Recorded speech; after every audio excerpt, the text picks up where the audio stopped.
about 10 minutes or so, and then I'll give it over to Mara. Okay. So I'm going to invoke and then we'll start. Vanchakalpa Turbischa, Kripa Sindhurevicha, Patitanam Pavenabhyo, Vaishnavabhyo Namo Om Vijnana Chidamandasya, Gyanjana Salakaya, Chakshramilitam Yena, Tashmai Shri Guru Namaha. Trinadapi Sunichana, Tarodapi Saishnuna, Amanina Manadina, Kitni Sadahari, Tatenukampam Susamak Bunjana Vatmakitam Vipakam, Hitrakvakupi Vididam Namaste, Jivata Yos Sudaya Dayabak, Vachavegam Anasha, Krodavegam, Jiva Vegam Udaro Pashta Vegam, Etam Vegam Yo Vishaheta Dira, Savam Apiman Pritivam Sa Shishyat, Anya Blasta Sunyam, Gyan Kamadhyana Vitamanu Kalanya Krishna Shinam, Bhakti Uttama, Jai Shri Krishna Chaitanya, Prabhu Nityananda, Shri Advaita Gadata, Shri Vasadi, Gaura Bhakta Vrinda, Hare Krishna, Krishna Krishna, Hare Hare, Hare Ram, Ram Ram, Hare Hare. Dandavat Pranams, beautiful devotees. Hari Bol, good morning, good afternoon, good evening, wherever you are. Tonight we have, please accept my Dandavat Pranams before we start. And tonight we have, as you know, one day of the week is the Acharyas and the Avatars, and the other day of the week is Leela. So tonight is Avatars and Acharyas. And tonight's glorification is, we have a number of appearance and disappearance days this week. We have Srimad Bhakti Kumuda Shanta Goswami Maharaj, his appearance day. We have Sri Abhiram Thakur, his disappearance day. Forgive me, I think on the message I put his appearance day. We actually don't know his appearance day, but today is his disappearance day. We have Sri Bhakti Vallabh Tirtha Maharaj, his disappearance day, and Sri Vrindavan Das Thakur, his disappearance day. Because our beloved Sripad Avadut, Bhaktivedanta Avadut Maharaj was not sure about his wireless connection today, Sripad Bhaktivedanta Bhagavat Maharaj was very kind enough to say, I'll do the program if he is not able to connect. So we now have, as it were, two Maharajas for the price of one. So what is going to happen tonight is that Bhagavat Maharaj will speak on the subject of Sri Bhakti Vallabh Tirtha Maharaj, because he had personal association with him. Very excited to hear about that. And then Avadut Maharaj will glorify either in summary or in detail the other acharyas. So we'll start with you, Bhagavat Maharaj. Thank you so much. You're calling in from Houston, and Avadut Maharaj is calling in from Detroit. Haribol, Dandavats, and welcome. Vanchakal Dandavats and Om Jnana Timirandasya Gyananjana Salakaya Chaksur Militam Yena Tasmai Sri Gurave Namaha. Sri Chaitanya Manabhistam Sabitam Yena Bhutale Swayam Rupam Karamaya Vedanti Swapananti. I offer my humble obeisances unto the lotus feet of my Shiksha and Diksha Guru, and to Srila A.C. Bhaktivedanta Swami Prabhupada, and unto my Shiksha and Sannyas Guru, Srila Bhaktivedanta Narayan Goswami Maharaj. I offer my humble obeisances to the Guru Varga and to all the Vaishnavas and Vaishnavis who are present here today. Give me a second, I'm going to close the door so that RT doesn't, because I have a feeling the RT is coming in over the speaker system. Give me a second.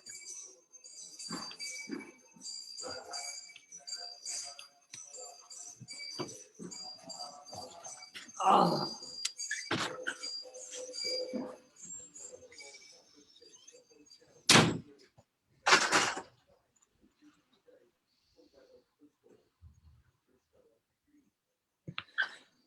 Oh. Okay. Well, that's better because otherwise you'll be hearing all the music and singing in the background. All right. So, His Divine Grace Srila Bhakti Ballabhatirtha Goswami Maharaj was the president and acharya of the Sri Chaitanya Gaudiya Math, which was founded by Srila Bhakti Daitya Madhav Goswami Maharaj, Srila Prabhupada's godbrother, Guru Maharaj's, my Guru Maharaj's godbrother and a disciple of Srila Bhakti Siddhanta Saraswati Thakur. So, Bhakti Daitya Madhav Maharaj was the guru of Srila Bhakti Ballabhatirtha Goswami Maharaj, and he appointed him to be the acharya and president of the Sri Chaitanya Gaudiya Math when he left this world.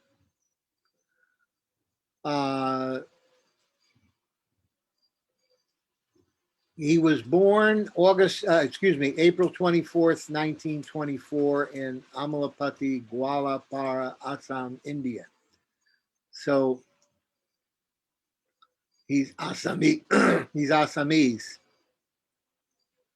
He joined the institution in 1947, which was before I was born.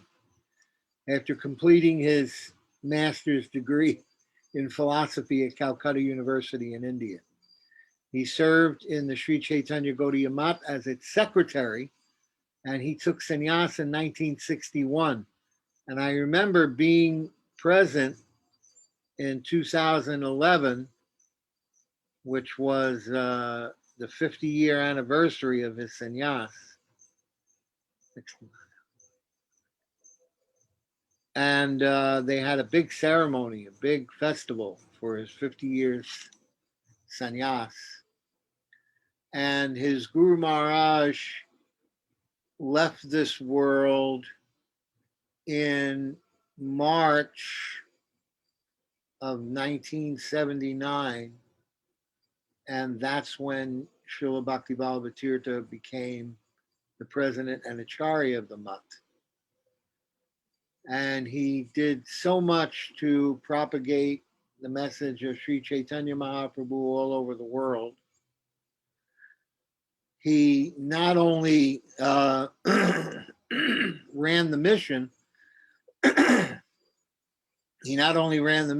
and preached and wrote. He also wrote many, many books. One of them being the great book about the different parishads, associates of Sri Chaitanya Mahaprabhu, including everyone that was in the Nitya Leela with Sri Chaitanya Mahaprabhu, and also the descendants of the lineages, most predominantly our lineage, going to Srila Bhakti Vinod Thakur and Srila Bhakti Siddhanta Saraswati Thakur, and to my Guru Maharaj and his Guru Maharaj. So he gave a full account of the glories of the different Vaishnavas, and Vaishnava Seva was a big, big part of his life. Both Srila Prabhupada and Srila Bhakti Pramod Puri Maharaj had asked him to preach the message of Mahaprabhu overseas. And he did that. He preached in England, Holland, Italy, Austria, Germany, France, Spain, Russia, Slovenia, Ukraine, Australia, Singapore, Bali, the Hawaiian Islands, and throughout the length and breadth of the continental United States of America. And during this time, he also maintained an extremely heavy preaching schedule of 3 to 4 programs a day. So very, very tireless preacher of Sri Chaitanya Mahaprabhu's mission. I had my personal experience with him in Jagannath Puri in 1970. After my Srila Prabhupada left this world and he became and went into Samadhi, I was living in Bhubaneswar with Gaur Govinda Maharaj, and we were doing the preaching from Bhubaneswar where Srila Prabhupada left us. And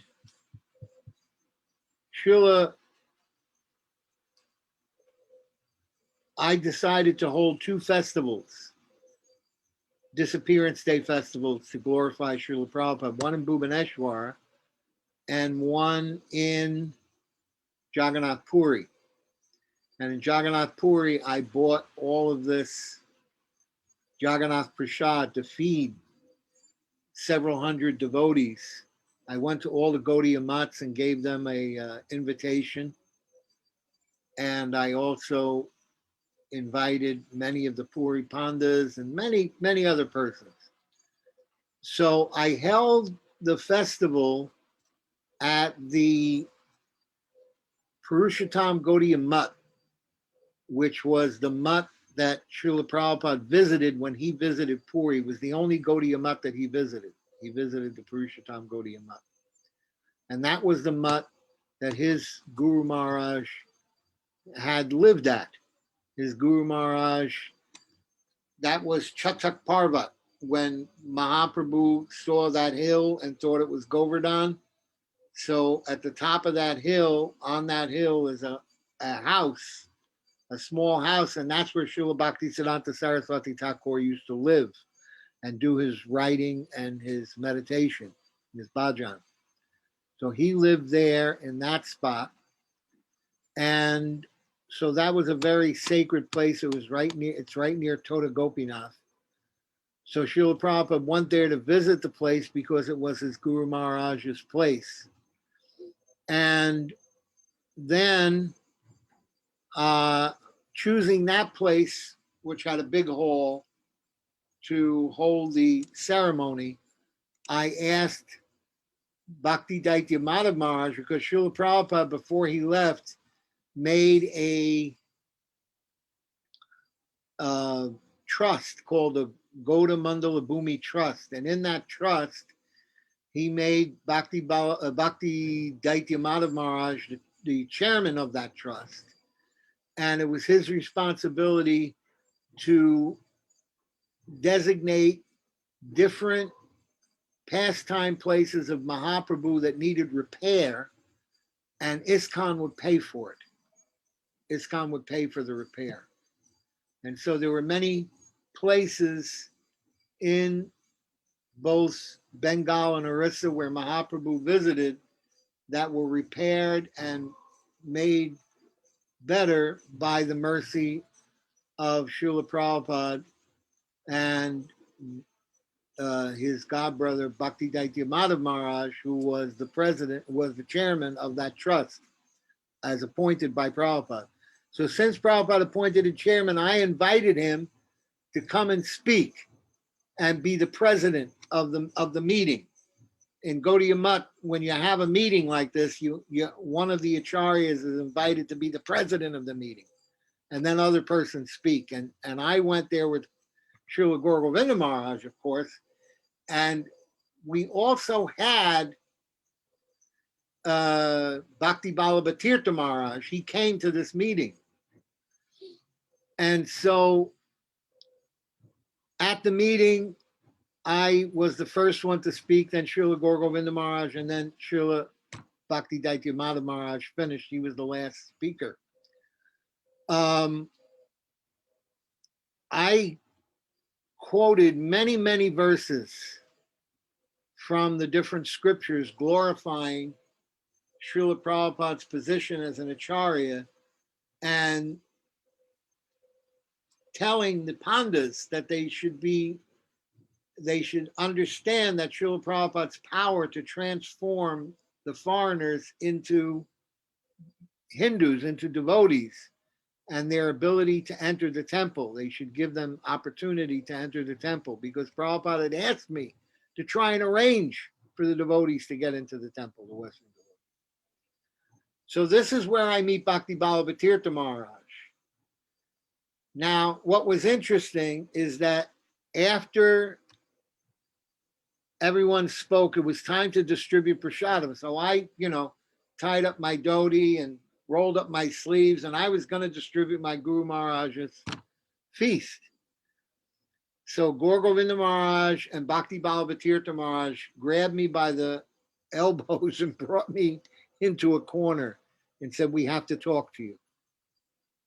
You have to listen to us. Please don't get angry." The Pandas and the other Hindus in here do not want you to serve prasadam because you're a foreigner.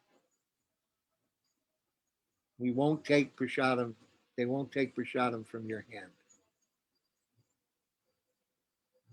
So Bhakti Balabatirtha Maharaj, he was so humble.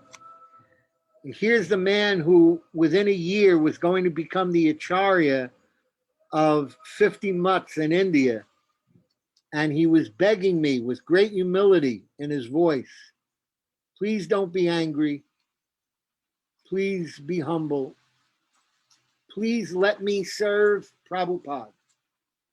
Let me serve your Guru Maharaj. I'm ready. I will distribute prasadam to everyone until everyone has prasad. I will make sure that your Guru Maharaj is honored properly. Please give me this service. Let me do this. He spoke so sweetly, so humbly. So I looked at Srila Gaur Govinda Maharaj. Gaur Govinda Maharaj said, "You should listen to him." So I said, all right. I accepted his, and he did.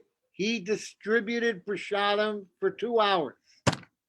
There was so many people there, and he was distributing one item after another. And it was amazing.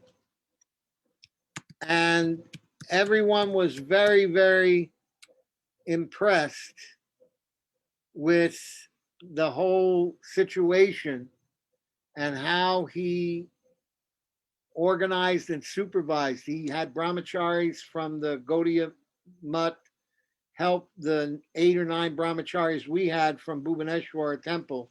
And all together, everyone was working as a team, distributing prasadam. And it was very beautiful. It was very sweet. And that was my memory of him. And I later went to see him before I took sannyas in 2000. I took sannyas in 2008. I went to see him in 2007. And he remembered me. Yes, I remember you. You spoke all those Sanskrit verses. He said, you were very humble. You let me take care of distributing the prasadam. Said, I bless you. Take sannyas. I bless you to take sannyas and to preach all over the world. So I was very fortunate to have his association. He was a very, very wonderful devotee, a very great devotee. And although I only had a small amount of association with him, it was all you need is Ekalava, 1/11th of a second. So I was very blessed.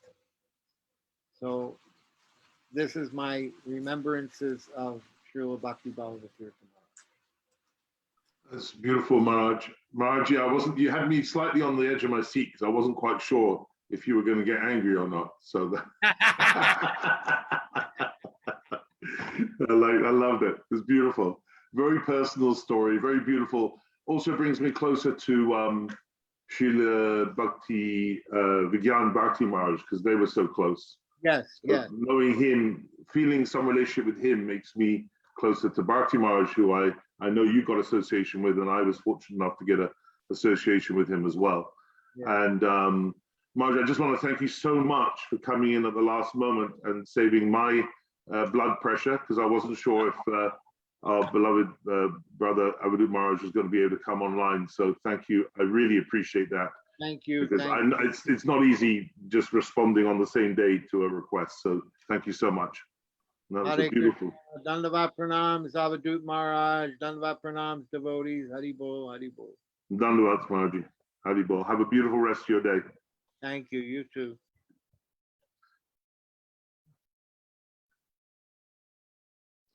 So we are now very fortunate to pass across to Sripad Bhaktivedanta Avadut Maharaj in Detroit, who will take us all the way up to, should we say till, oh, you're in Detroit. What time is it there? Is it like 1, is it coming up to 2 o'clock, Maharaj?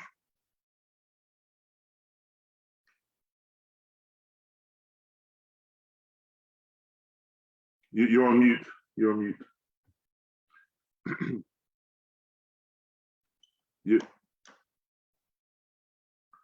you need to unmute yourself, Marge.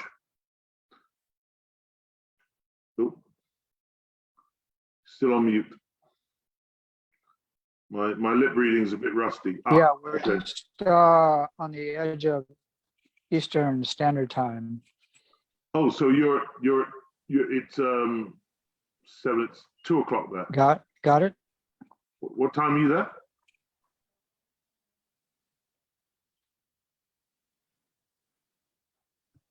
Yeah. What 2 time is it p.m. there, Marge? Can you hear me okay? Yeah. What time is it there?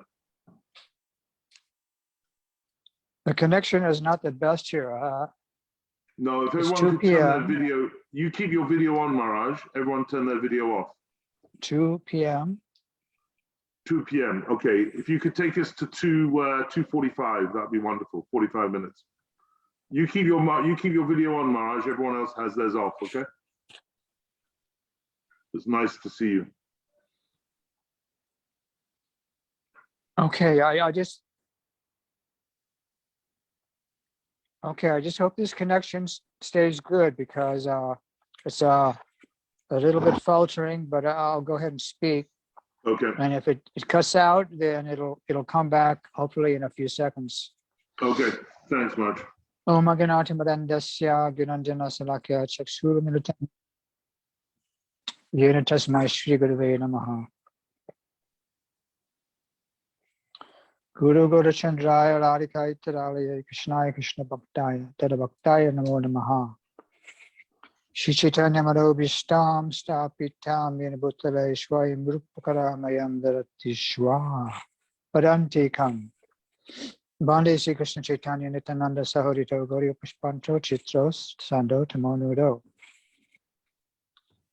Jai Jai Shri Chaitanya Jai Nityananda Jaya Dvaita Chandra Jaya Gaura Bhaktivinoda.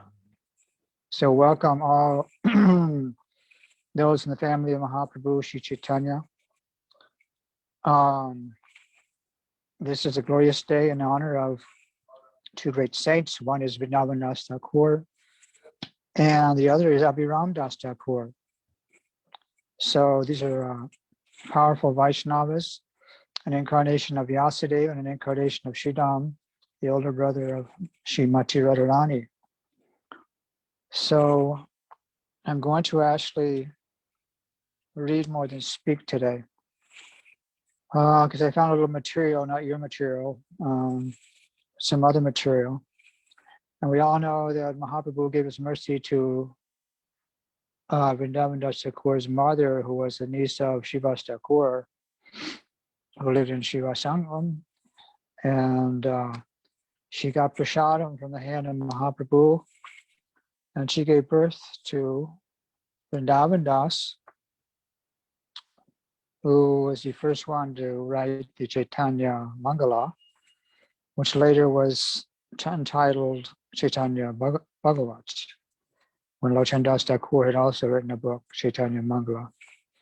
So they resolved it as good Vaishnavas. And this is the official biography of Sri Chaitanya. Krishnadas Kaviraj Goswami wrote Chaitanya Charitamrita as an additional commentary on certain sections which were not dealt with so much by Vrindavan Das Thakur. But Sridhar Bhakti Rakshak Sridhar Maharaj says that our Chaitanya Charitamrita is the #1 book for the Gaudiya Vaishnavas. And Bhakti Siddhanta Saraswati Thakur said that Chaitanya Bhagavat, particularly for the Bengalis, is the only book they need. So both these books, Chaitanya Bhagavat and Chaitanya Charitamrita, are excellent, super excellent postgraduate Vaishnava literature. And I'm just going to read one section of Chaitanya Bhagavat by Vrindavan Das Thakur regarding the evening or nightly kirtans, which were started by Mahaprabhu Nityananda Advaita Gadadhar and Shivas in the house of Shivas Thakur.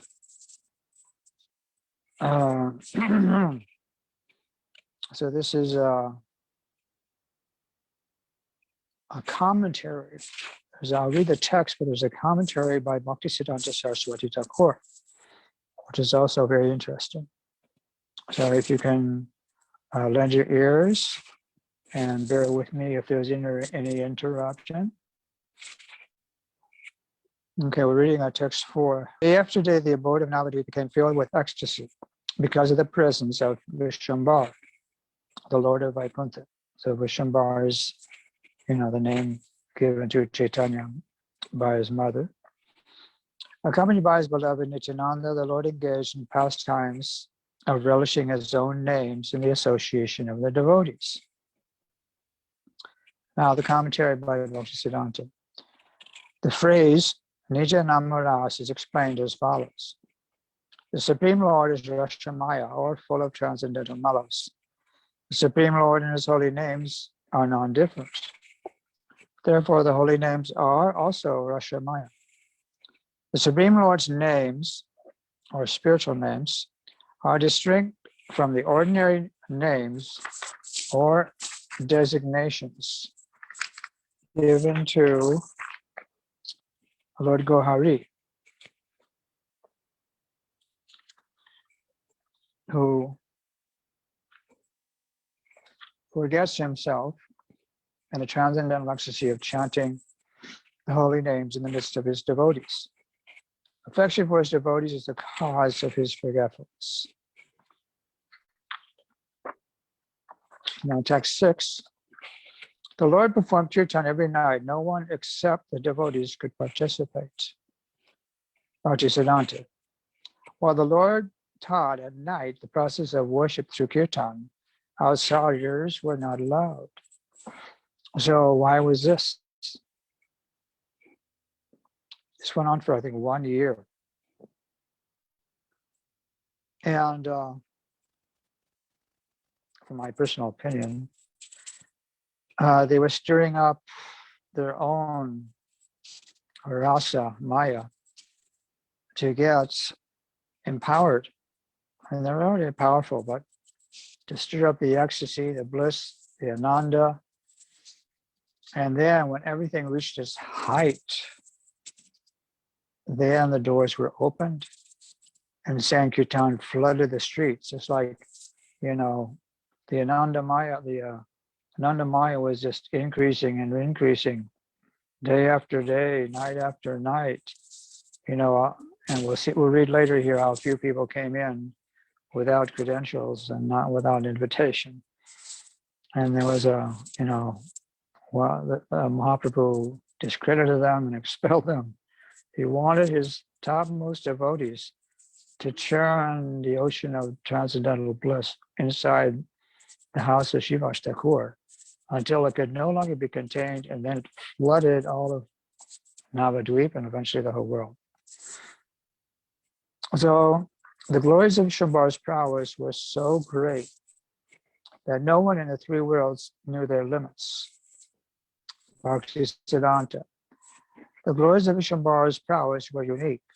Since human knowledge is based on the three modes of material nature, it is unable to grasp transcendental concepts. So, that's our distinction. Unless you're a devotee, you can't understand, and that is also reiterated by Sri Krishna himself in Bhagavad Gita. That only the devotees, Bhakti Mama Vijayanti, can understand my words. Non-devotees cannot understand because there's a block covering of Maya. Text 8, hidden in the distance, 5 or 10 people gathered together and spoke bad words that would take them to hell. Commentary by Srila Siddhanta Saraswati. Ordinary, unqualified people who blaspheme the process of worshiping the Supreme Lord are punished by Yamaraj after they die. So those who are criticizing Vaishnavas, their fate is sealed in the hellish kingdom. Text 9. So what kind of Vaishnava can be there in Kali Yuga? Those Vaishnavas who see are simply engaged in filling their stomachs, some of these atheists were saying. Commentary, Siddhanta Saraswati. The blasphemers always say that the Vaishnavas are simply interested in filling their bellies. Their idea was that, particularly in the age of quarrel, there's no possibility of finding any Vaishnavas or attaining devotional service to Vishnu. So maybe you remember in reading Srimad Bhagavatam about the yajna, fire sacrifice of Daksha, in which the Shaivites and the Vaishnavas came into quarreling after Shiva was offended by Daksha. So the sacrifice was disrupted. The followers of Lord Shiva attacked the Brahmins and their servants. The Brahmins also were attacking the Shaivites and saying, that all the Shaivites in Kali Yuga will eventually just become atheists or Mayavadis, same thing. And then the Shaivites were criticizing and saying that the Brahmins in Kali Yuga would not actually be Brahmins. They'll be simply decorating themselves with tilak and kanti mala and filling their bellies with, prasad. So that those curses came to be.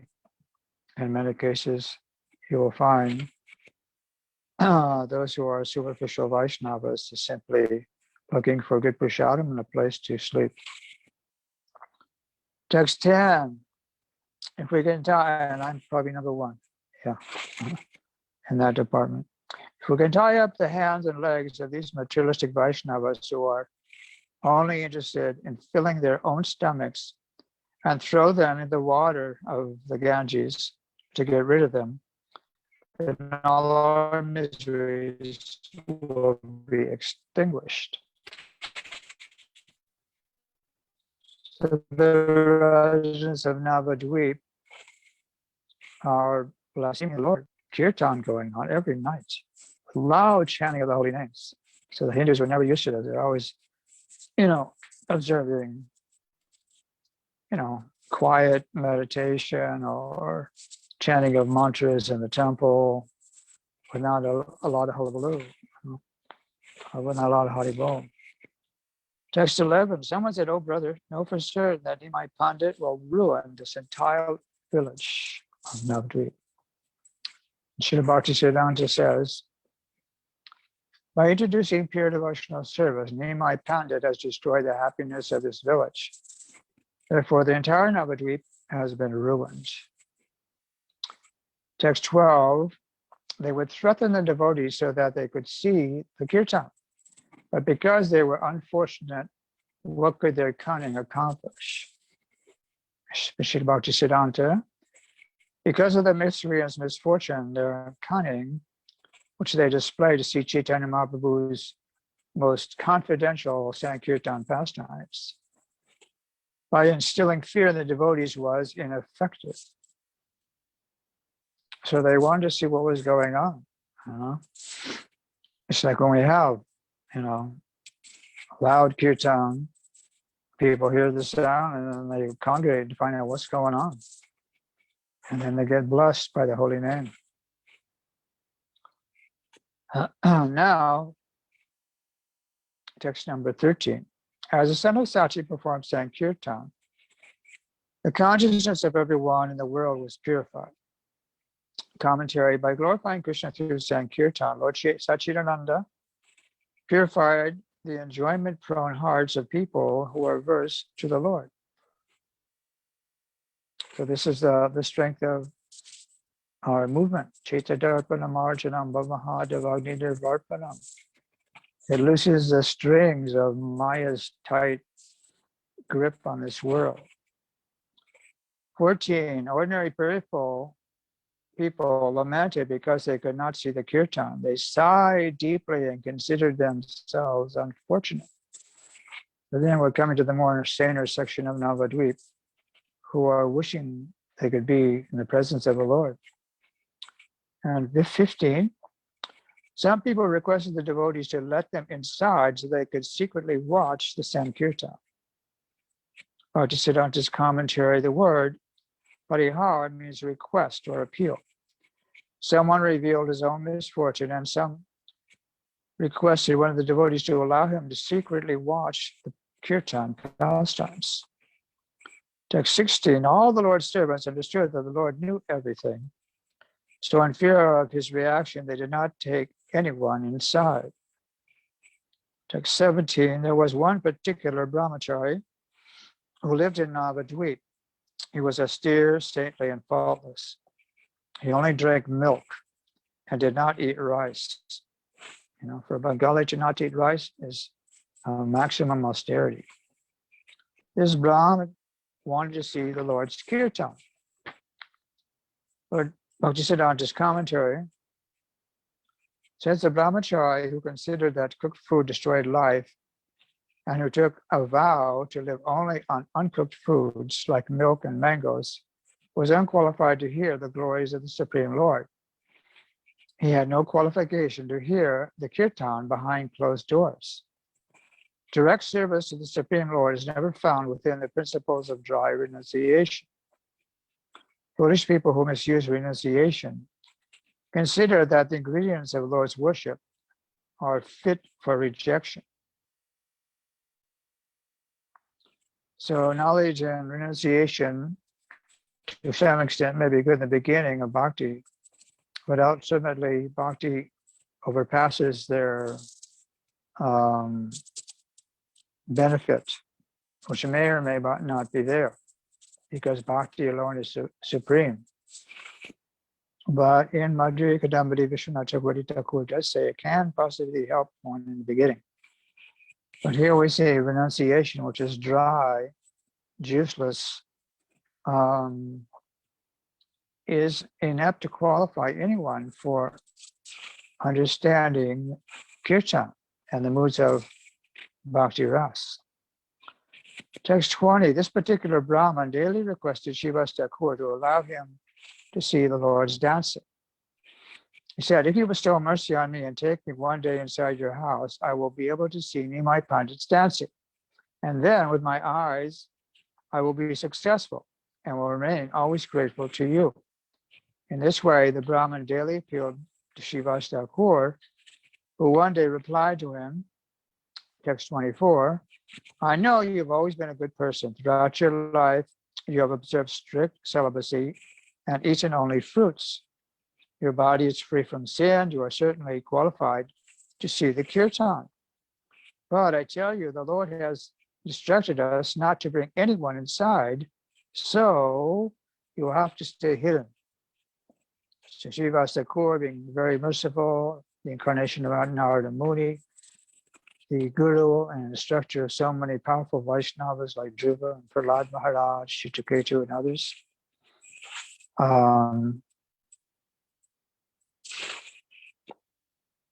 said, you can hide yourself. And Bhaktisiddhanta says, according to Mahaprabhu's instructions, the milk-drinking brahmachari had no qualification to hear the Lord's chanting, despite possessing a sinless body.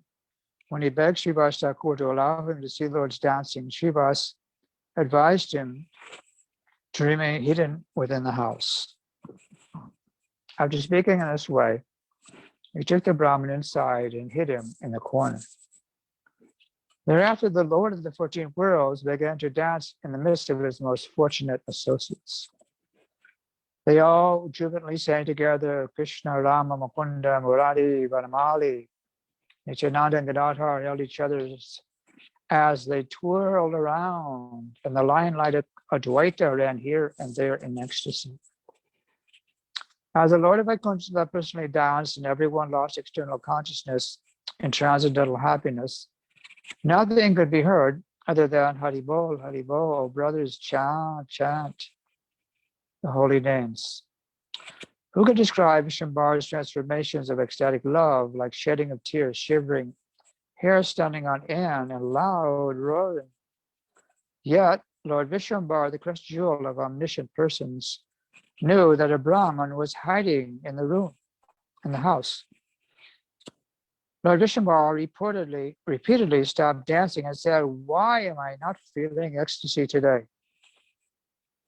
So Bhaktisiddhanta says in his commentary, yogis who are free from material activities and averse to the Lord's name, form, qualities, associates, characteristics, and pastimes do not have any information about love of Krishna.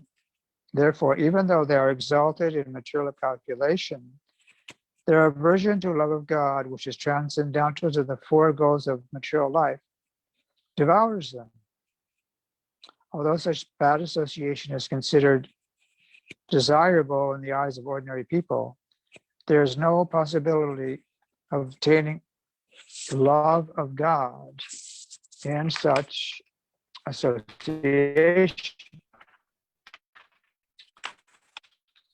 Lord Goswinder, Sri Chaitanya Mahaprabhu, revealed that love of God is absent in the association of persons' service. And furthermore, Mahaprabhu said, I can not understand it. It seems someone is inside the house. Tell me the truth. In fear, Srivasta Kaur said, "Oh Lord, no atheist has come inside. There's only one brahmachari, a very pious Brahman who leads a sinless life and just lives on fruits and milk.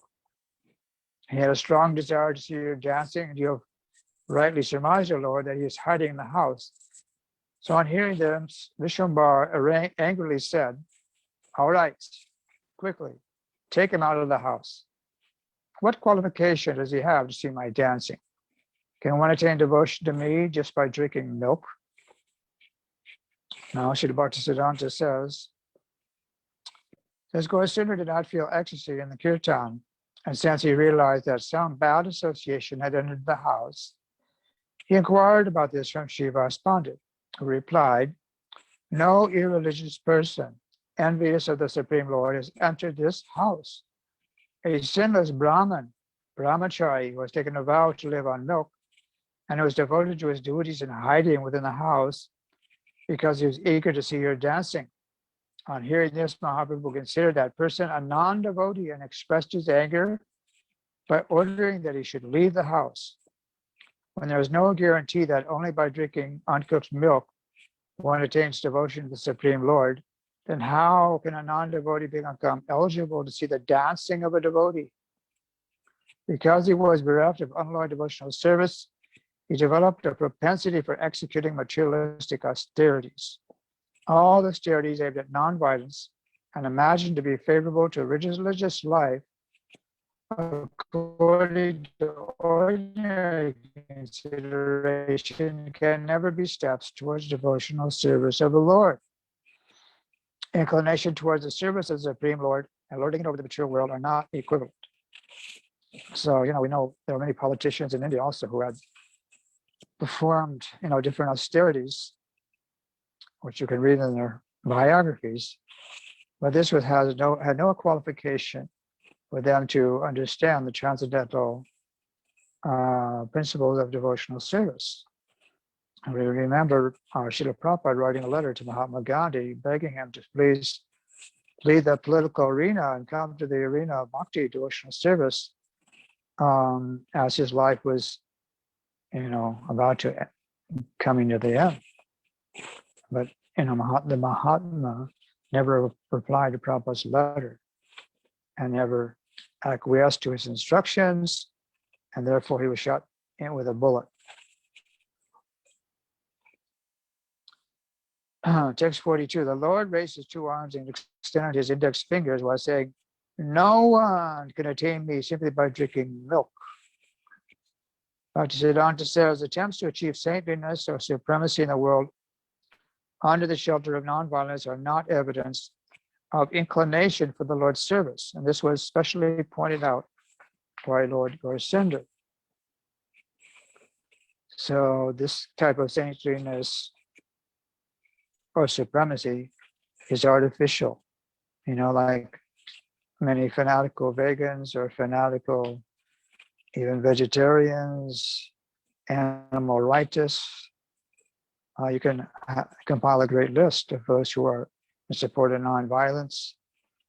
And even though we just said in the Vedas, ahimsa paradharma, ahimsa or nonviolence is the greatest religion, still cannot touch the principles of devotional service, which is the highest activity one could perform in this human life, and leads directly to love of God and the spiritual domain of Goloka Vrindavan. Okay, know for certain that if even a Chandala surrenders to me, the Lord says, he is mine and I am his. There's no material qualification. So on any level, from high levels to low levels, like a Chandala, one can qualify himself for reciprocation on the part of the Lord if he surrenders completely. Bhaktisiddhanta says, if by his past karma a human being takes birth in a degraded family and yet has a strong inclination for the service of the Supreme Lord, he's very dear to me. He is certainly a Brahmin whose body belongs to me. There is no doubt about it. And continuing, if even a sannyasi does not surrender to me, he is not mine. This is the truth I am telling you.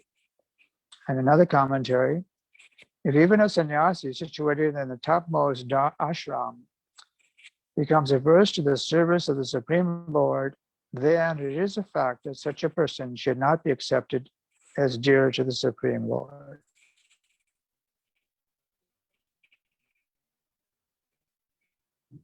So everything depends on one's bhakti.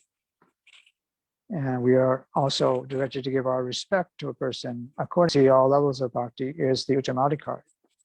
So Kanisthas, they cannot see any level beyond their own. So therefore they can commit offenses to the Madhyams and the Uttam Adhikaris.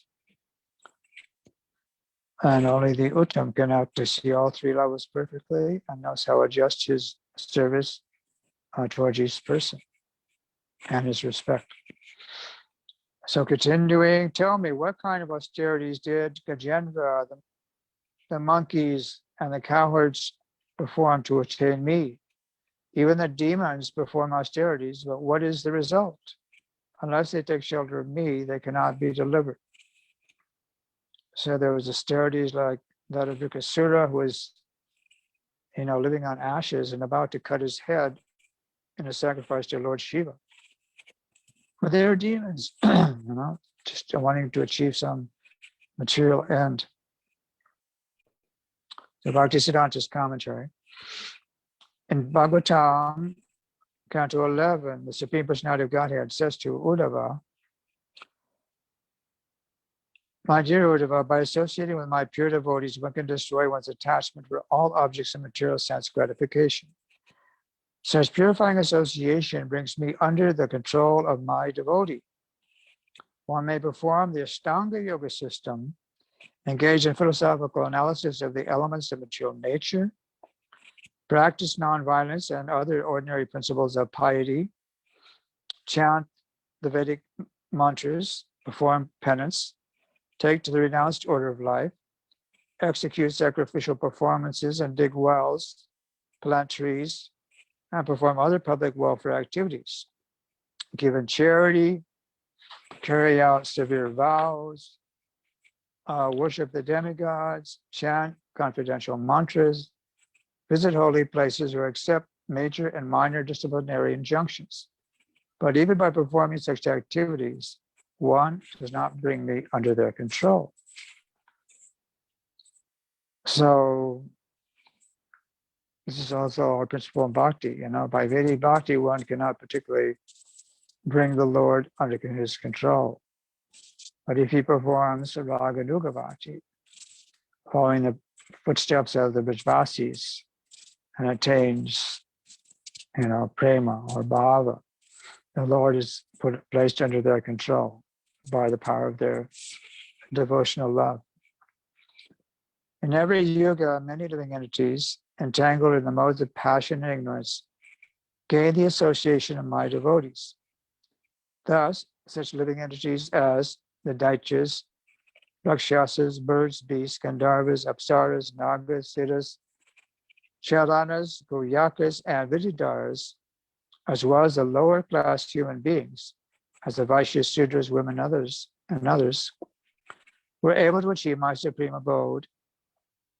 Vritasura, Prahlad Maharaj, and others like them also achieved my abode by association with my devotees, as did personalities as Vishwaparva, Bali Maharaj, Banasura, Maya, Vibhishan, Sugriva, Hanuman, Jambavan, Gajendra, Jatayu, Chuladar, Dharmavyud, Kubja, the gopis of Vrindavan, and the wives of the Brahmins who were performing sacrifice.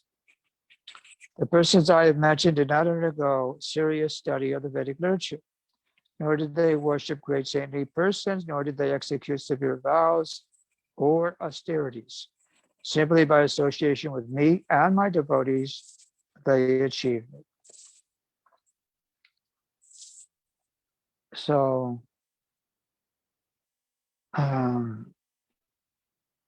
there's a verse in Canto 9 about the story of the Katha of Ambarish Maharaj.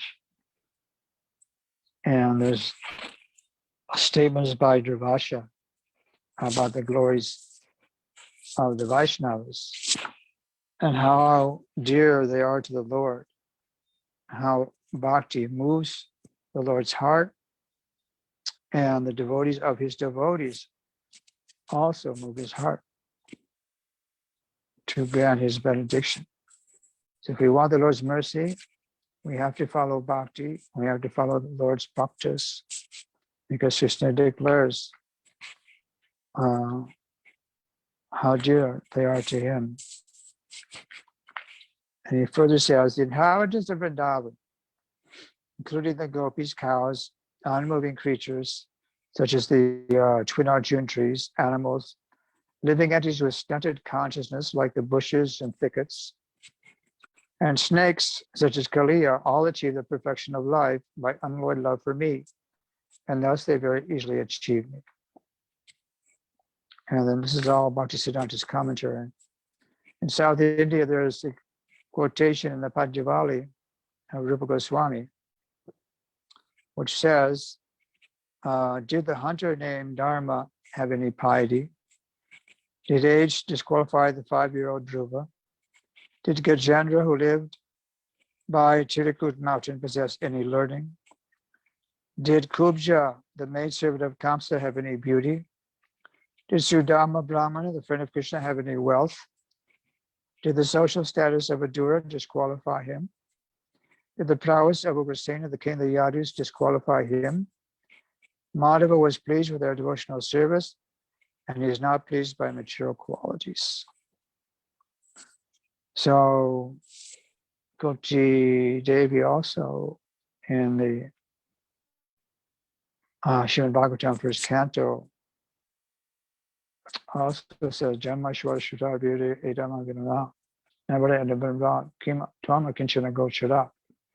Kinchana Gochara or Niskinchana are those devotees who are devoid of material desire. Kinchana, Niskinchana. And there's another verse also in Bhagavatam about that, spoken by Prahlad Maharaj. We must become free from all material desires. That is our best qualification in achieving the mercy of the Lord, coupled with our devotional activity. So Mahaprabhu continues, one cannot attain me only by drinking milk. You will see right here now how I smashed this brahmachari to pieces. As the brahmachari left in great fear, that sober Brahmin thought to himself. So now the Brahmin is thinking to himself, I am indeed fortunate to have seen something. I've also received appropriate punishment for my offense. I saw the wonderful dancing, wonderful kirtan, and I was punished according to my offense. And Bhaktisiddhanta's commentary is that austere brahmachari was an impersonalist. He was devoid of the propensity to serve, and he could not appreciate the display of intoxication and ecstatic love of God. And this was the cause of his offense. Those who consider the dancing and crying and in need of living entities intoxicated by material enjoyment in this world are equal to the devotees singing, dancing, and crying and laughing with the Supreme Lord are offenders. So you cannot equate the two. They're completely on different planes. One is on the lone mundane plane and the other is on the completely transcendental plane. As a result of receiving punishment in the form of Shri Gausundar's chastisement, the impersonalist brahmachari actually became enlightened. So there's a blessing. Mahaprabhu and his devotees, their punishment is a blessing in disguise. The Nalakuveri Manigriva were punished by Narada, but it was a blessing in disguise. Furthermore, text 51, only a servant of the Lord develops such mentality and is able to tolerate the Lord's chastisement. So the brahmachari didn't get angry. He tolerated the Lord's chastisement, and by that action, he was blessed with enlightenment. Bhaktisiddhanta says, because of self-realization, persons whose hearts are constantly engaged in any of the Lord's actions, considering themselves fit for punishment, such persons respectfully accept the Lord's judgment and remember their previous offenses. They do not endeavor to oppose the judgment of the Supreme Lord to attain religiosity, economic development, sense gratification, or liberation. In this regard, one should discuss the Tate Nukampam Sushna Lakshmana verse along with Ashlishaba Daha verse spoken by Lord Chaitanya and Sikshastika. So Gurudev Srila Narayana has also impressed upon us the importance of this verse to tolerate all what comes to us in life as simply a reaction to our own deeds and humbly accept them as such without becoming angry or aggrieved or disturbed, and continue with devotional service. And by doing so, one imbibes or inherits the mercy of the Lord. So if you want mercy, you have to tolerate all eventualities and go on with your chanting and hearing. Okay, so there's just a little bit more here to finish this little section. I hope we could say something about Abhiram Das Thakur. So we'll have to speed up here. As that exalted Brahman departed while thinking this way, Lord Vishnubar, the Supersoul, understood his heart. The Lord, who is an ocean of mercy, called the Brahman back and placed his lotus feet on his head with austerity. And I should know for certain that devotional service of the Supreme Lord is supreme. And Bhaktisiddhanta Saraswati Thakur says, refer to the previously quoted Srimad Bhagavatam verse where it is stated in the 10th canto, these women have never undergone the purificatory rites of the twice-born classes, nor have they lived as brahmacharis in the ashram of a spiritual master, nor have they executed austerities, speculated on the nature of the self, followed the formalities of cleanliness, nor engaged in pious rituals. Nevertheless, they affirm devotion for Lord Krishna, whose glories are chanted by the exalted hymns of the Vedas, and who is the supreme master of all masters of mystic power. We, on the other hand, have no such devotion for the Lord, although we have executed all these processes. So here the Lord is referring to the wives of the Brahmanas who externally, were made out to represent the Vedic injunctions and dictates, but the wives, were had not gone under any purificatory rites, etc., actually had love for Balaram and Krishna, and they fed them, whereas the Brahmins denied the cowherds prasadam from the sacrifice. And also in the Padma Purana, it is also said, a non-Vaishnava is never fit to be guru, even if he has taken birth in a great family, performed all the sacrifices, and studied many branches of the Vedas. In the Nada Pancharatra, it is said, if one is worshipping Lord Hari, what is the use of performing extraneous penances? And if one is not worshipping Lord Hari, no such penances will save one. If one can understand that Lord Hari is all-pervading within and without, what is the need of performing penances? And if one is not able to understand that Hari is all-pervading, all his penances are useless. Furthermore, in the Srimad Bhagavatam, the cultivation of knowledge and renunciation is generally not the means of achieving the highest perfection within this world. Devotional service, the Lord's lotus feet, is the root cause of all perfection. Sarva samapi saranam mulam tat charanam chalam. So that is Padma Purana, no, that's Srimad Bhagavatam, Canto 10, chapter 81, verse 19. All right, a little bit more here, I think 4 verses, and we're finished with this. O Devi, the most exalted system of worship is the worship of Lord Vishnu. Greater than that is the worship of Tadiya, or anything that belongs to Krishna, to Vishnu. So this is a reply Lord Shiva gave to Parvati when she asked him, what is the best kind of Araranam or worship? So he said, Araranam Sarvasham Vishnu Araranam Param Tasmat Partam Devi Tadiram Samachanam. So finally, that exalted Brahmin cried in ecstasy as he continually remembered the merciful qualities of the Lord. All the devotees then jubilantly chanted the name of Hari and immediately offered obeisances to the brahmachari. Anyone who faithfully hears this confidential pastime will certainly attain Lord Gosundra. So I hope everyone who heard faithfully this pastime of the Lord. And after bestowing mercy upon the brahmachari, the Lord profusely danced in ecstasy. I offer my obeisances to the feet of that Brahmin whose intelligence was purified by Lord Chaitanya's chastisement. And the last little commentary of Bhakti Siddhanta. This verse describes Shiva Dhammadas Thakur's desire to accept and respect as a devotee the Brahmin who was punished for his offense. So that is a taste of Vrindavan Thakur's mercy in the form of Chaitanya Bhagavat. Now, I know there's probably not going to be enough time for this, but I have a god brother who lives in Hawaii. His name is Kunjabi Hari,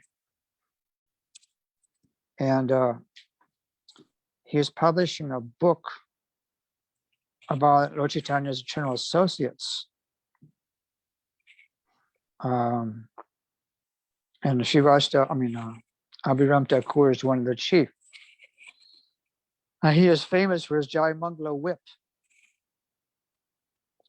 The Jai Mangala whip is still kept in a box in Navadvip. And if the Pandas are in a good mood, you can actually get to see the whip. And Srinivasacharya was given the mercy of this whip when he went to meet Abhiram Das Thakur, who is, as I mentioned, Sridham, the older brother of Srimati Radharani. And when Srivas came to the house of Abhiram Das Thakur, and he was a young boy, he was not very old, So that Thakur took out his whip because he knew the exalted status of Srinivasacharya. And he began to whip him. And when he was whipping him, then his wife, begged him to stop. So he stopped. And the Srinivasacharya was fully blessed. And he became one of the greatest Vaishnavas in the history of our lineage. So Shiva Ambiram Thakur was also very strong, as was Sridham. In Sridham's engagements of wrestling with Krishna and Vrindavan, many times Sridham came on top and Krishna came down below. Even though Krishna protested, "No, I won, my nose is up." Still, actually, Sridham. So, God, there's only 4 minutes, but are we limited on time here or what? I have to go at I'll just keep 2:45 your speaking time. until I get stopped. Marge, So Abhiram, Marge, can you hear me? Yes, go ahead. I have to go at 2:45, but I can leave Yes. I can leave it going Yes. to those who want to stay. No problem.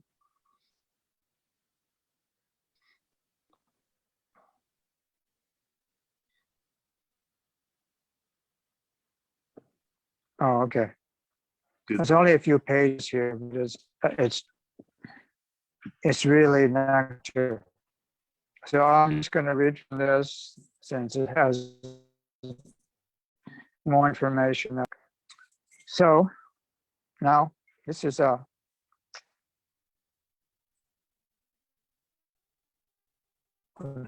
speaking about Abhiram Gopal, or also known as Ramdas Abhiram, one of Jananda's favorite associates.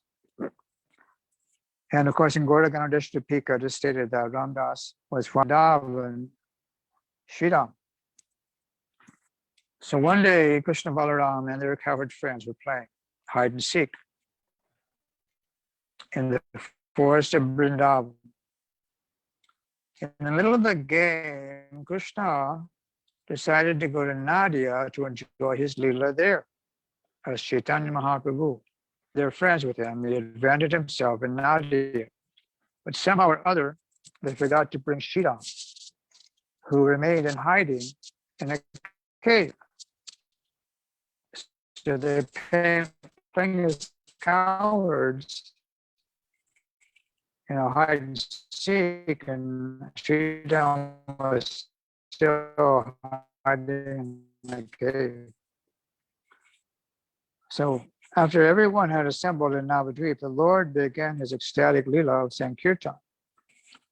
And sometimes, however, when he noticed that Sridham was absent, he became lost in thought and consciousness, where is Sridham? So Nityananda picked Vishwamara up and embraced him and requested, just tell me where Sridham is and I will bring him here. Prabhu replied that he must be in Vrindavan. So Nityananda immediately went there. And he called Sridham's name very loudly. Finally, Sridham came out of hiding and said, "Who are you?" Nityananda introduced himself as Balaram. But Sridham had some doubt due to the different dress and appearance and the size of Nityananda. So Nityananda spoke to him, "Can't you recognize me?" Sridham said, "Everyone knows that one's two hands are equal. I'm going to clap my hands and start running. If you can catch me, then maybe I'll believe that you are Balaram." So Sridham tied his cloth tightly between his legs in the fashion of a wrestler and began to run around Govardhan Hill. And finally, after circumambulating Govardhan Hill 4 times at great speed, his dhoti became a little loose, so he had to slow down to fix his cloth. When he turned around, he saw Nityananda close behind him. So Sridham said, "Oh, I'm sorry, I doubted you, but your appearance in Kali Yuga had me confused. Anyway, why have you come looking for me?" So Nityananda said, "Krishna has fallen unconscious, not being able to see you." Sridham said, "Oh, where's Kaniyya?" Nityananda said, "I'm telling you, if you will now accompany me there, then our play will be complete." Sridham said, "No, I don't want to go. This means that I'll have to sit in somebody's womb for 10 months. No, thank you. Besides, all of you left me behind, so what is the use?" So then Nityananda said, "Anyway, look, let's go discuss the matter with Kaniyya.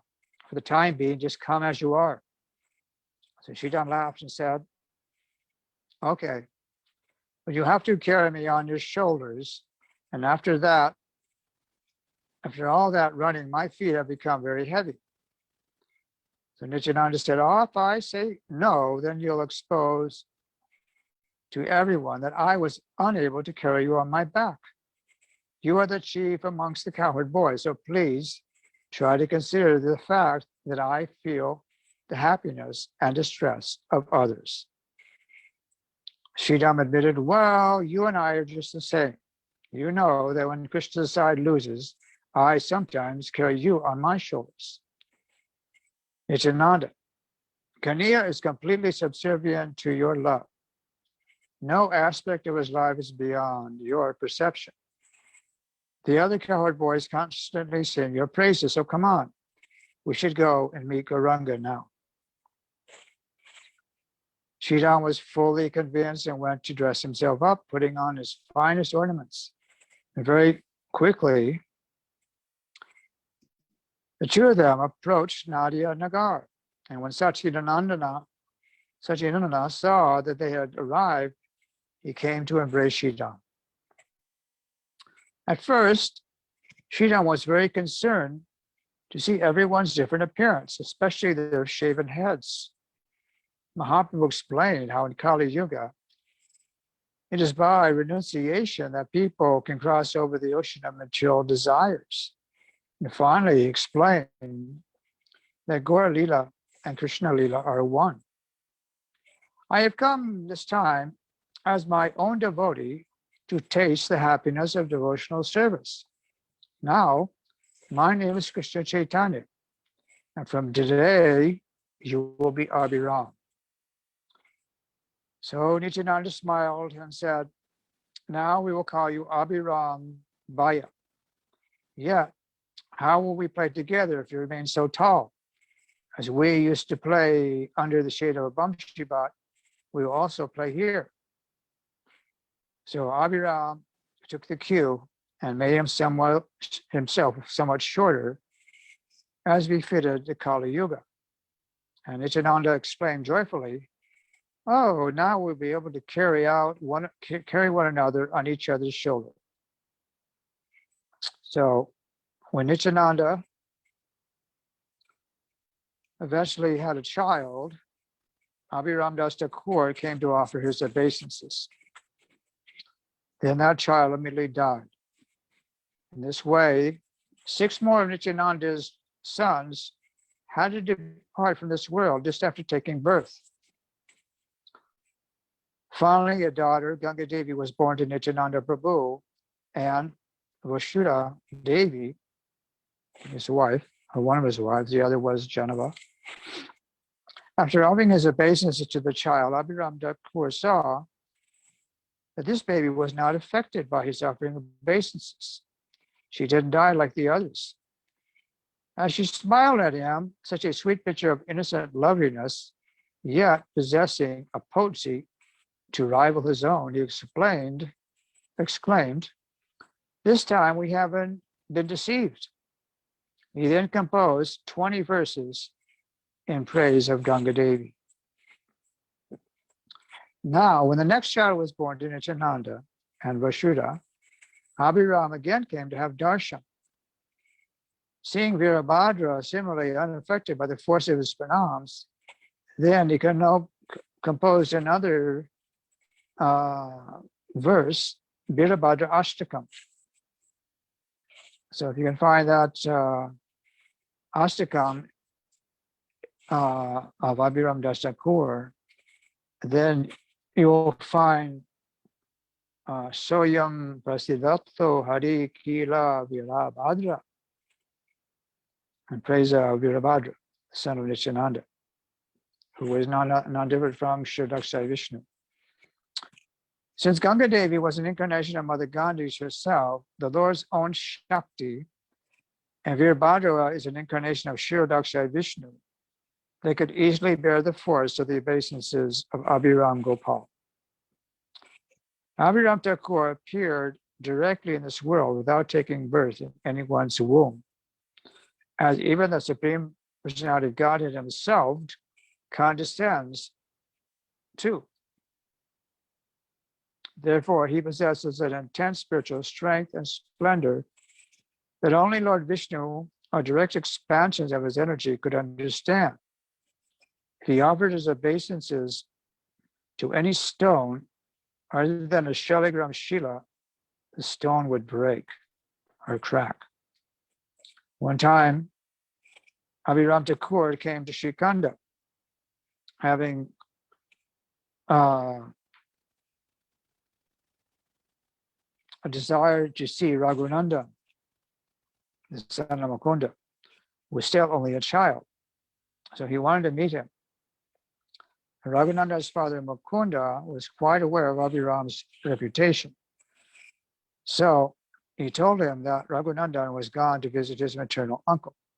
So Abhiram felt a little disappointed. But hearing that Abhiram Thakur had come to meet him, Raghunandan ran out of the house to catch up with him, because his father was lying. They met at Bordanga and they danced together in great ecstasy. After first mutually offering their respectful obeisances, Raghunandan Thakur, being the incarnation of Prajumya, was also invincible in receiving the pranams of Abhiram Gopal. So devotees on the same level, and this instance of offering obeisances are not affected by any adverse condition because of the power and glory of Sridham offering obeisance, The Lord and the Lord's associates are, in one case, in spiritual considerations of equal status. Or his anklet flew off and fell down at a place called Akaihat, 2 miles away, where Kaliya Krishnadas was engaged in bhajan. And Gora Guru Goswami was similarly tested by Abhiram Das Thakur when he was only a small boy living with Mahaprabhu in Puri. Gauranga Mahaprabhu invested his potency in Gopal Guru by placing his lotus feet on the boy's head, and thus by his mercy did the child emerge unscathed when he also received obeisances from Abhiram Thakur. So,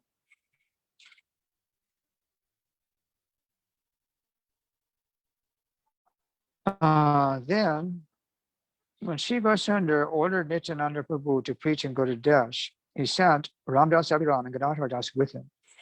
The atheist trembled in fear at the sight of Abhiram Thakur, who was a learned scholar of the scriptures. He married Srimati Malini Devi in pursuance of the desire of Nityananda Prabhu. And there's a grand festival in Krishnanagar on the 7th day of the dark fortnight in the month of Chaitra, commemorating the appearance of Abhiram Thakur's deity, Shri Gopinath Ji. Legend has it that Shri Gopinath Ji appeared in a dream to Abhiram, telling him, Abhiram, I'm in the earth, please take me out and worship me. So Abhiram excavated that place and found within the womb of the earth the all-enchanting form of Gopinath Ji. And the place where Gopinath Ji had vented himself, a lake was formed, and the water contained there was as sweet as nectar. And whoever bathed in or drank that water became beside himself with ecstasy. Therefore, this pond has become famous as Ram Kund, having heard of the divine play of Shikrinatras of the Ganga. One day, on a state of rapture and remembrance of Krishna, Abhiram began to dance in a chanting fashion, absorbed as he was in the mood of a cowherd boy. In the madness of ecstatic love, he began to search in all directions for his flute, obsessed with the desire to play the flute. Then he saw before him a large tree that not even 32 men could lift. Abhiram took that tree and fashioned it into a flute and then began to play it. Ram Das, one of the chief branches of the tree of Chaitanya, was full of eternal love of Godhead, and he made a flute from a piece of wood with 16 knots. So he played the tree just like it was a flute after he fashioned it. Then he planted this flute in the ground and began to offer prayers, and said to the flute, "You should remain here in the form of a bakul tree. Many people will come to worship you, and year after year you will provide beautiful flowers, and without flowers, what is the question of fruits?" Thus, this flute bloomed into a beautiful bakul tree, reminding us that this place is Gupta Vrindavan.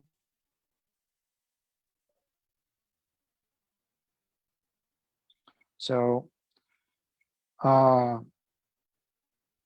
then this Vrindavan is as beautiful as a forest of Kadamba trees. So this bakul tree became the third place of the Sankirtan party. And one day a brahmachari by the name of Amrit Ananda came here and turned the bakul tree into ashes, burnt the tree down.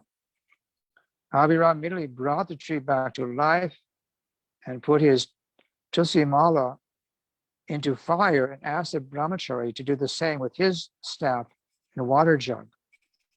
The brahmachari's staff and gourd were burnt to the ashes, but Abhiram's japamala glowed in the fire and came out without being burned to ashes. That brahmachari then became the disciple of Abhiram Das Thakur. The brahmachari's disciples ordered that he should free them from envy, so he held a grand festival and invited all the residents of the village. Krishna Chaitanya and Nityananda also came to take part in that festival.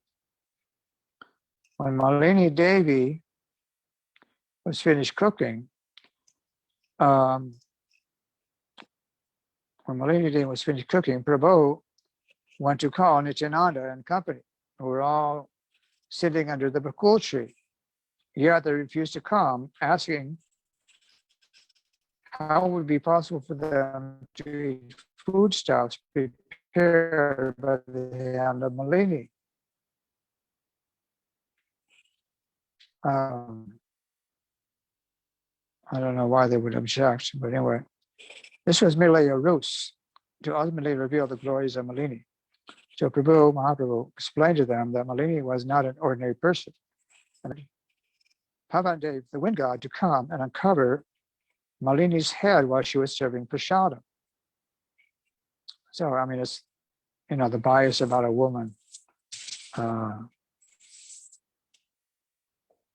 But to overcome that mentality, Nityananda called the wind god. And as Malini approached with a golden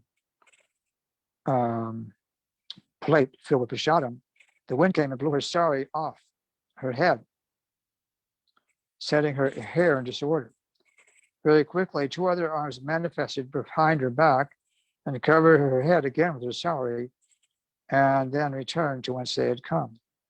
Thus did the assembled devotees come to learn of the glories of Malini.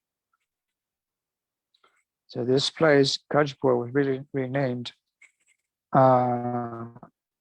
Kanakul by Malini Devi. A little bit more here about Abhiram. Once, Abhiram was dancing with Malini in great delight, absorbed in the ecstasy of Hari Sankirtan.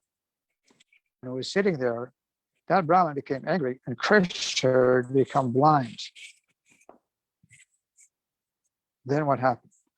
Abhiram replied, "Oh, what an insignificant jiva who takes it upon himself to curse Malini. Now, what do you suppose will be the fate of that?" So very soon thereafter, the Mohammedan Visler was sent by the Nawab to bring Raj Yadav Singh, the king of that country.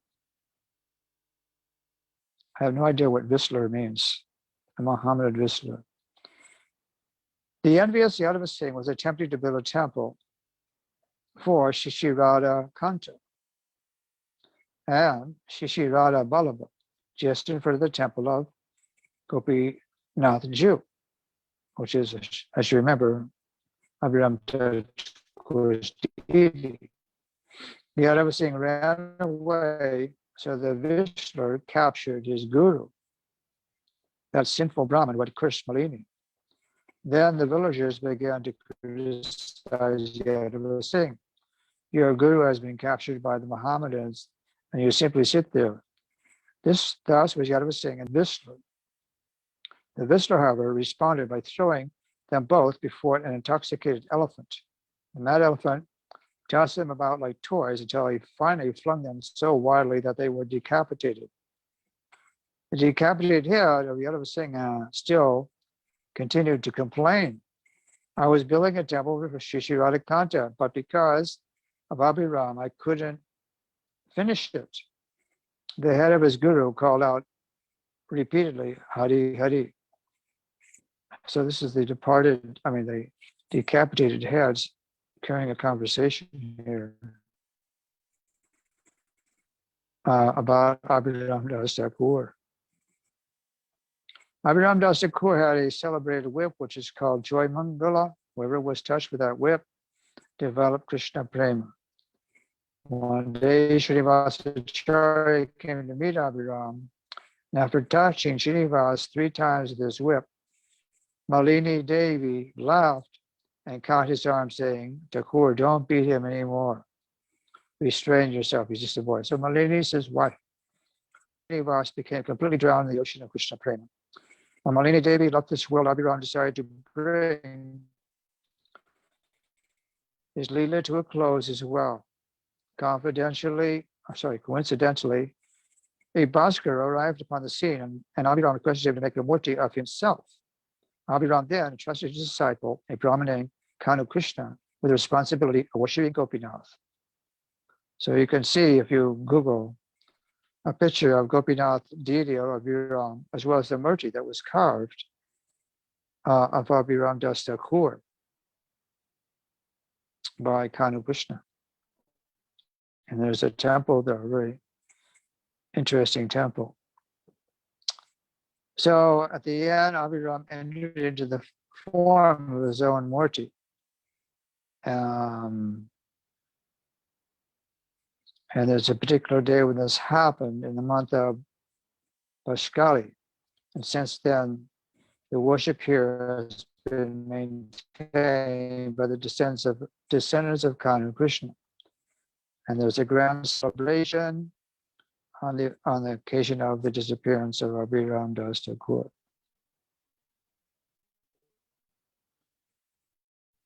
So we're going to finish here.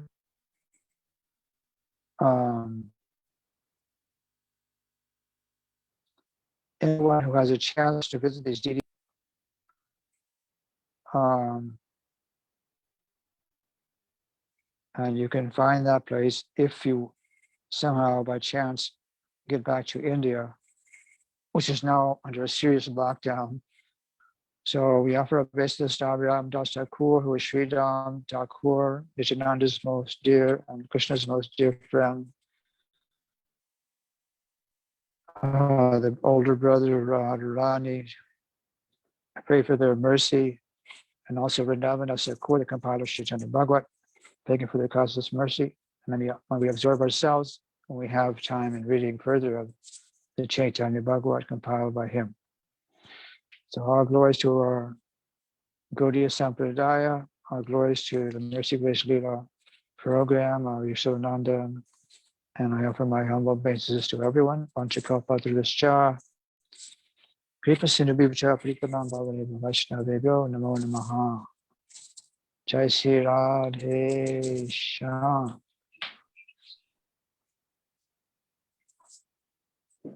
Haribol, Dandavat Maharaj ji. Haribol. Thank you so much for this beautiful katha.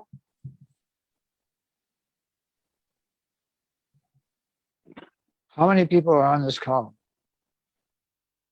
40. Is there anybody left? Huh? Sorry. Do you know? I think Yashodananda Prabhuji left.